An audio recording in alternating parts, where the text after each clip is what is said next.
শিখে থাকে। সেটা হতে পারে কোনো দিনমজুরে বা কোনো টোটো চালক কিংবা ভ্যান চালক, প্রত্যেকের কাছ থেকে আমরা কিছু না কিছু বৈচিত্র্য জিনিস শিখতে পারি।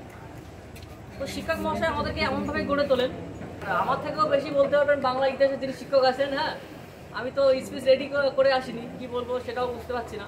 তো তোমরা সবাই শিক্ষকদের রেসপেক্ট করবে, সম্মান জানাবে, তোমরা নিজেদের মতো করে নিজেদেরকে গড়ে তোলো। এবং আমার যেটা মনে হয় বর্তমান দিনে ছাত্র শিক্ষকের যে সম্পর্কটা, সেটা হচ্ছে একটু তলানিতে ঠেকে গেছে। এটা যে শুধুমাত্র ছাত্রদের দোষ সেটা নয়, শিক্ষকদেরও একটু ত্রুটি আছে। অনেক ক্ষেত্রে দেখা যায় যে শিক্ষকরা ঠিকঠাকভাবে তাদের কর্তব্যে মনোযোগী হতে পারেন না, বা বিভিন্ন দৃষ্টিতে দেখেন ছাত্রছাত্রীদেরকে, বা অনেক ছাত্রছাত্রীরাও আছে তারা হচ্ছে শিক্ষকদের অনেক কটূক্তি করেন বা তাদেরকে সম্মান দেন না, যথাযথ সেই সম্মানটুকু যদি তারা কার্পণ্য বোধ করে।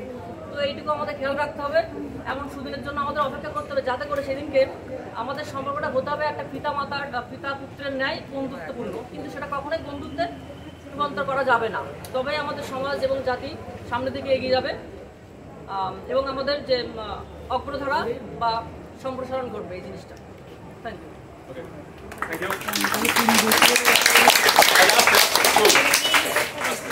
আচ্ছা, এবার একটু শুভজিৎকে ডাকছি জাস্ট 5 মিনিটের জন্য। আর একদম শর্টেই বলবো, দাদা বলছে একদম শর্টে, মানে আমি তার থেকেও হয়তো একটু শর্টে বলবো। তো এটাই 5ই সেপ্টেম্বর আমরা সবাই কি জন্য এখানে জড়ো হয়েছি সবাই জানি, ঠিক আছে? আজকে আমাদের দেশের শিক্ষক দিবস। সর্বপল্লী রাধাকৃষ্ণন, ডক্টর সর্বপল্লী রাধাকৃষ্ণন, যিনি একজন গ্রেট টিচার তো ছিলেন, তার সাথে সাথে আমাদের দেশের প্রথম উপরাষ্ট্রপতি ছিল। তার জন্মদিন উপলক্ষে এই শিক্ষক দিবসটা পালন করা হয়, ঠিক আছে? এটা তো সবাই জানি আমরা। হ্যাঁ, একটু রেসপন্স দিবি, ঠিক আছে? রেসপন্স দিলে কি জানিস, মনে হয় যে বলছি তোরা শুনছিস। তো শিক্ষক সাথে ছাত্রছাত্রীদের ভীষণ একটা ভালো সম্পর্ক আছে। আমরা যদি দেখতে পাই স্কুল, কিন্তু সবাই স্কুলের শিক্ষক না, শুধুমাত্র যে স্কুলের শিক্ষকের সাথে ভালো সম্পর্ক হবে স্টুডেন্টদের তা নয়।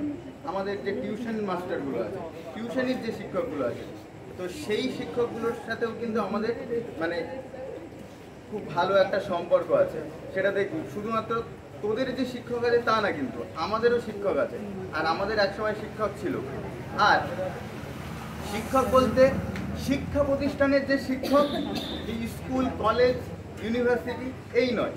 শিক্ষক বলতে আমরা আশেপাশে যে সমস্ত জিনিস দেখি, আমার পাশে ধর কোনো একটা দাদা দাঁড়িয়ে রয়েছে রাস্তার ধারে, কিংবা আমার পাশে কোনো বয়স্ক লোক আছে, সেও কিন্তু একদিক থেকে শিক্ষক। ধর আমরা যে বই পড়ে শিখি, মানে যে শিক্ষাটা আমরা স্কুলের মাধ্যমে নিই, স্কুল থেকে নিই, সেটা কি বইয়ের শিক্ষা, পুঁথিগত শিক্ষা। একজন স্কুলের শিক্ষক তাই করে যে পুঁথিগত শিক্ষাটা আমাদের মধ্যে দেওয়ার চেষ্টা করে। তাছাড়া এমনি আরও অন্য জিনিস শেখায়, কিভাবে ব্যক্তিত্ব গড়ে তুলতে হয়, এগুলোও শেখায়। কিন্তু আমরা অন্য জিনিসও শিখতে পারি। ধর একটা সবজির দোকানে গেলাম, ঠিক আছে? সবজির দোকানে গিয়ে আমরা কিন্তু একটা জিনিস শিখতে পারি। কি শিখতে পারি?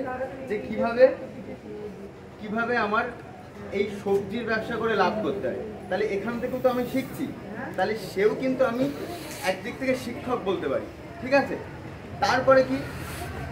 তারপরে আরও জিনিস আছে। ধর রাস্তাঘাটে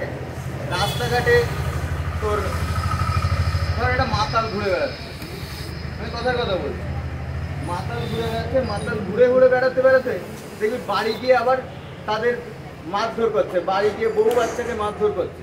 তো সেও কিন্তু একদিক থেকে শিক্ষক। কেন বলছি সেও একদিক থেকে শিক্ষক? কারণ আমরা দেখছি যে সে মদ খেয়ে এসে তার বাড়ি বহু বাচ্চাকে মারধর করছে। সুতরাং এটা আমরা কি, এর থেকেও তো আমরা একটা শিক্ষা পাচ্ছি। তাহলে আমিও তাকেও একদিক থেকে শিক্ষক মনে করছি, যে যার থেকে শেখা যায় সেই হবে শিক্ষক, ঠিক আছে? তো এইবার বুঝে নিতে হবে যে আমাদের সব থেকে প্রথম শিক্ষক কারা? আমাদের বাবা মা। কিন্তু কারণ এই টিউশন মাস্টার, স্কুল মাস্টার, এই এদের আগে কিন্তু আমরা বাবা মাকে পাই। তো বাড়িতে বাবা মার কাছ থেকে কিন্তু আমরা সেই বেসিক শিক্ষাটা কিন্তু পাই।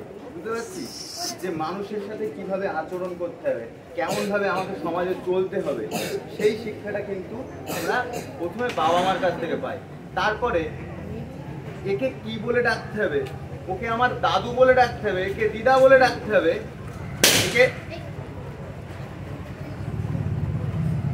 এইভাবে আমাকে ভাত খেতে হবে, তো এইভাবে আমাকে হাঁটতে হবে, সেই শিক্ষাটা আমরা কোথা থেকে পাই? বাবা মার কাছ থেকে পাই। তাহলে বাবা মা কিন্তু আমাদের জীবনের সব থেকে বড় শিক্ষক, বোঝা গেছে? তারপরে আমি ধরি আমাদের স্কুল কলেজের শিক্ষকের কথাটা ধরি, বা স্কুল কলেজের শিক্ষকের জায়গাটা আমি দিই, এটা আমার মনে হয়, ঠিক আছে? কারণ স্কুল কলেজের শিক্ষকের কাছে যত সময় কাটানো হয় তার থেকে বেশি সময় কাটানো হয় আমাদের বাবা মার সাথে, বোঝা গেছে? সুতরাং আমাদের বেশি শিক্ষাটা আসে কিন্তু বাড়ি থেকে, বাবা মার কাছ থেকে, ঠিক আছে? এই হচ্ছে বিষয়। তাহলে শিক্ষক দিবসে আমাদের আশেপাশে সবাই শিক্ষক, সবার কাছ থেকে আমরা কিছু না কিছু শিখেছি। তোরাও শিখবি। তোরা এখন মনে করছিস যে দাদা উল্টো পাল্টা বকছে, কি আও ফাও কথা বলছে, কিন্তু একসময় তোরাও বুঝতে পারবি যে আমাদের আশেপাশে আমরা যাদেরকে দেখছি সবাই শিক্ষক, বোঝা গেছে? আর কিছু বলার নেই, এই ছোট্ট করেই বলছি।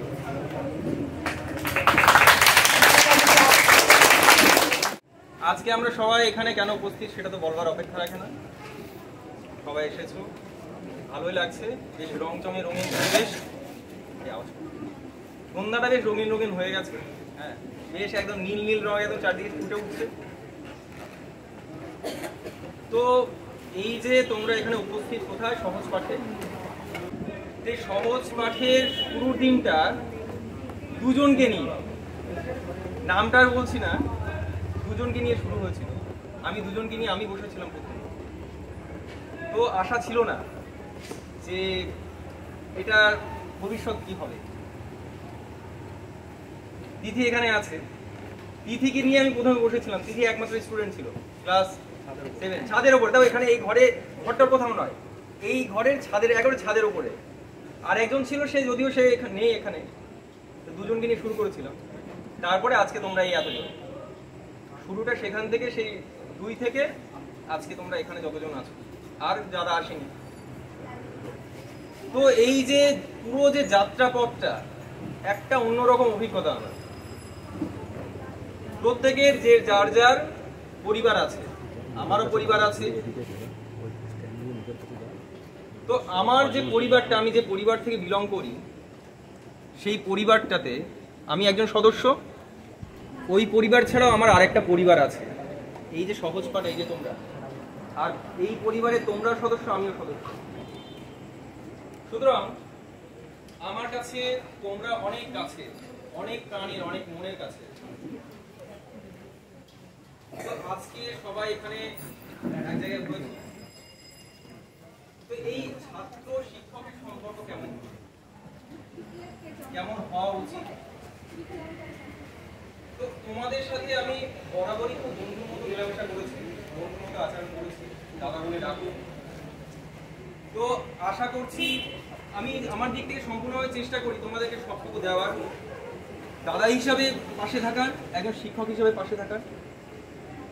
কোন দিক থেকে কতটা সফল আমি জানি না, সেটা তোমাদের ভবিষ্যৎ বলবে যে আমি তোমাদের জীবনে বা তোমাদের পাশে কতটুকু দাঁড়াতে পেরেছি। দুটো ঘটনার কথা বলবো। একটা শিক্ষকের দায়িত্ব কেমন হওয়া উচিত একজন শিক্ষক হিসাবে, বা আমি নিজে কতটা দায়িত্ববোধ মনে করি। শিক্ষক সবসময় তার ছাত্রছাত্রীদের প্রতি, তার কাজের প্রতি ভীষণ রকম ডেডিকেশন দিয়ে কাজ করবে, ডেডিকেট থাকবে। তাছাড়া আরেকটা দিনের ঘটনা, তখন এখানে যারা ক্লাস 10-এ বর্তমানে পড়ে, তারা ক্লাস 9-এ পড়ে। সেই সময় কত বছরের ঘটনা। একদিন আমার মা প্রচন্ড অসুস্থ, বাড়িতে কেউ নেই, বাড়িতে আমি ছাড়া আর মা ছাড়া কেউ নেই। অবস্থাতে আমার উচিত ছিল কি একজন ছেলে হিসাবে, সন্তান হিসাবে মায়ের দায়িত্ব নেওয়া। আমি কোনোরকমভাবে চেষ্টা করেছি মাকে ওই সময় কোনোরকম একটু ট্রিটমেন্ট করিয়ে, একটু চিকিৎসা করিয়ে সুস্থ করে তারপরে আসা। কিন্তু এদিকে আমি যখন সবে সবে এখানে পড়ানো শুরু করেছি, তো আমার এদিকে হচ্ছে দায়িত্বটাও একটা বড় বিষয়। তখন আমার মাথায় একটাই কাজ করছে যে আমি কোন দায়িত্বটা পালন করবো, সন্তানের দায়িত্ব পালন করবো নাকি শিক্ষকের দায়িত্ব। যথারীতি আমি চেষ্টা করলাম যতটা সম্ভব মাকে ওই সময় চিকিৎসা করি, তবুও সেই সময় মা কিন্তু যন্ত্রণায় ছটফট করছে, কান্নাকাটি করছে, কেঁদে ফেলেছে, এতটা কষ্ট পাচ্ছে। সেই অবস্থাতে মাকে রেখে আমি এখানেও চলে আসি। এর একটাই এই দুটো গল্প বা দুটো ঘটনা আমি একটাই কারণে বলতে চাইলাম যে ওটা আমার যদি প্রথম পরিবার হয়ে যায়, সহজ পাঠ আমার দ্বিতীয় পরিবার। আমি করছি আর তোমরা আমি করছি লাস্টে। তো তোমাদের প্রতি আমার ভীষণ আন্তরিক ভালোবাসা সবসময়ের জন্য আছে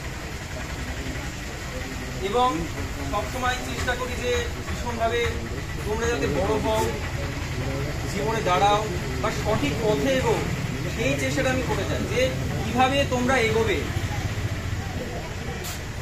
হয়তো তোমাদেরকে আমি একটু বেশি মারি, একটু হয়তো একটু শাসন বেশি করি। কাকে কাকে এখন বেশি শাসন করেছি? কার মনে হয় বেশি শাসন করে ফেলেছি আমি? হ্যাঁ, পেছনে কি আছে? না না, আমি কাকে বেশি শাসন করেছি এখন অবধি? কোন ক্লাস? কোন কোন কোন ক্লাস? 10 নাকি 9 নাকি 8? কোনটা? সবকটা। সবকটা? আর একটা কথা তোমাদেরকে বলি যে জীবনে যদি পড়াশোনাটা ঠিকঠাক ভাবে করো, বাকি সবকিছু ঠিকঠাক হয়ে যাবে। পৃথিবীর অন্য যে কোনো কাজে পড়াশোনা বাদ দিয়ে তুমি যখন অন্য যে কোনো কাজ করো, তোমাকে কায়িক পরিশ্রম করতে হবে, শারীরিক পরিশ্রম করতে হবে। তুমি পড়াশোনা করো, একটা জায়গায় বসে তোমাকে করতে হয় সারাদিনে, অন্য কোনো কাজ নেই। সেই পড়াশোনা করে জীবনে এগো, দেখবে যে তোমার শারীরিক কষ্ট থেকে বেশি মাথার দিয়ে কাজ করার কাজটা বেশি থাকে। সুতরাং জীবনে পড়াশোনা ঠিকঠাক ভাবে করো, জীবনে এগিয়ে যাও। ব্যাস এইটুকুই বলবো।